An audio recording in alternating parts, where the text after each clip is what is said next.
What's up, you guys? So, I am here with some news on our girl, Wendy Williams, and her health. We've all seen her health deteriorate over the past few years, and now she finally has a diagnosis. So, we're going to get into that in this video. But first, if you're watching and you haven't yet subscribed to this channel, go ahead and subscribe. You know what to do.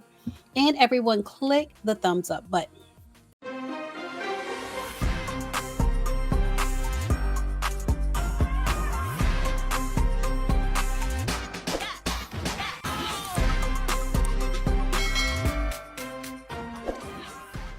And if you're a content creator or if you've ever thought about becoming a content creator and you need some direction, click the link in my description box for my video post planner. I've created a planner that helps you organize your ideas so that you can execute them in your videos. So make sure you take advantage of that free download.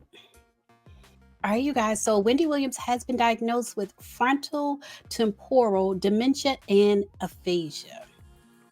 NBC News reports that Wendy Williams has been diagnosed with primary progressive aphasia and frontal temporal dementia, and her team released a statement with this news today.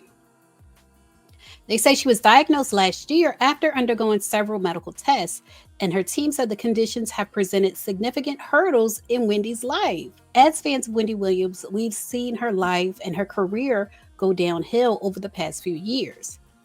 They say, quote, Wendy would not have received confirmation of these diagnoses were it not for the diligence of her current care team, who she chose, and the extraordinary work of the specialists at Weill Cornell Medicine. Receiving a diagnosis has enabled Wendy to receive the medical care she requires. And I do think that's the best part of this entire news release, the fact that she has a diagnosis, and so now she can get the proper treatment.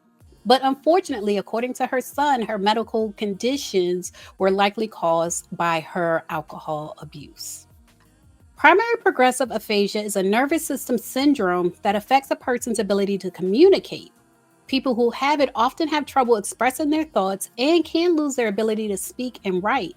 And symptoms typically begin before the age of 65. And for the record, Wendy Williams is 59.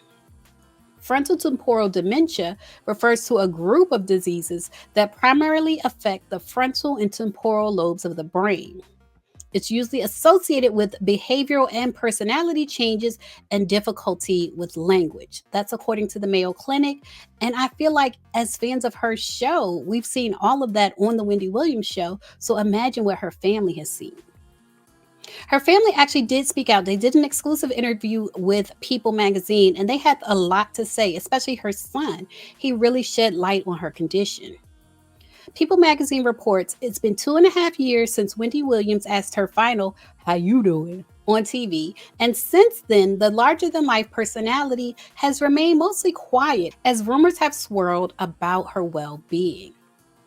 Now, the former Wendy Williams show host family is speaking out for the first time in this week's People cover story about what went down during this dark period, as Wendy's life devolved into the exact kind of drama she once would have gossiped about during her Hot Topic segment. And so y'all know she's been filming this Lifetime documentary. And they say when the Lifetime documentary crew began filming in August of 2022, it set out to follow Wendy's comeback as she prepared to launch a new podcast. And you all have to remember, it was so sad. Wendy did this interview, I believe it was with TMZ, and she was saying that she was preparing for the Wendy Williams podcast. But it was obvious that she didn't even know what a podcast was. And I think she may have even mentioned that she didn't know what a podcast was. So you could see she was in no shape for a comeback, and it looked like she was being pushed to come back. They report the film quickly evolved into something entirely different, as the crew captured Wendy, who is an executive producer on the project, in the throes of alcohol addiction and struggles with health issues, including Graves' disease. A particularly gut-wrenching scene shows Wendy asking her driver to take her past the former Wendy Williams show studio, forgetting that he had done so only moments earlier. So there you can see like the short-term memory loss. Her driver said, "I don't know what the hell is going on. I think she's losing memory. She doesn't know who I am sometimes." And so the documentary crew stopped filming in April of 2023. That month, Wendy entered a facility to treat cognitive issues. That's according to her manager, Will Selby. And her son reveals in the documentary that doctors have connected these issues to alcohol use. So the diagnoses that she received, frontal temporal dementia and aphasia, according to her son, they could have been caused by her overuse of alcohol, her abuse of alcohol. They go on to say behind the scenes, several sources say Wendy struggled with drinking. They said, quote, she would be drunk on air. Slowly, we started being like, what's going on with her? And the show's co-executive producer, Suzanne Bass, also saw Wendy Williams' issues. Suzanne said, quote, I knew she was struggling. How could I not? As her situation grew worse, she pushed us away. In March of 2019, Wendy revealed on the show that she'd been living in a sober house, noting her past problems with cocaine. And a month later, she filed for divorce from her husband, Kevin Hunter, after 21 years of marriage, and when it was revealed that he'd had a baby with another woman. And so Wendy's niece Alex said, quote, Wendy's mom Shirley, may she rest in peace, would always remind me that your aunt would trade everything that she has, every dime, every car, every wig, to be able to have a strong, loving household and a loving husband. That's how much she valued family. She says, quote, that was ripped from her right after her son had to go off to college in 2018. Emotionally, it was just a lot. It was too much for her world.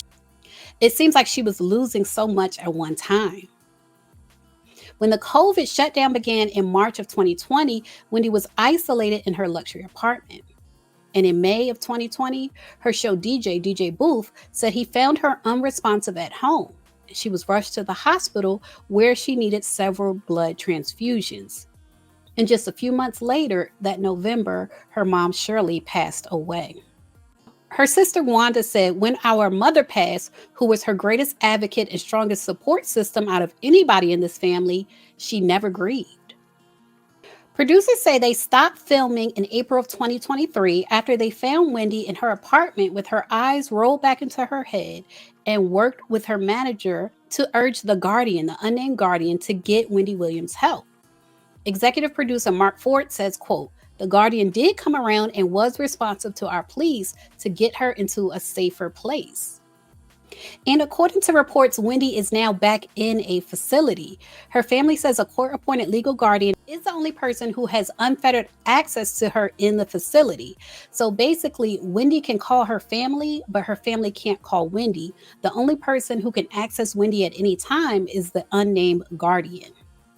Wendy's sister Wanda says there's not a person in this family who doesn't want the same thing for Wendy, and that's her health. And her niece Alex says she can't wait to start the next chapter of her life. So hopefully now that Wendy does have these two diagnoses, the frontal temporal dementia and aphasia, hopefully she can get treatment and hopefully she can get better. I don't have a medical background to know the prognosis for these two diseases, but anyone who does have a medical background, I do encourage you to leave comments in the comment section and let us know, is this something like she can likely heal from? And you all leave a comment and let me know what you think of Wendy Williams' situation and how she got into it, the downward spiral, and who do you think is the unnamed guardian? Leave a comment and share your thoughts on that. As always, thanks for watching.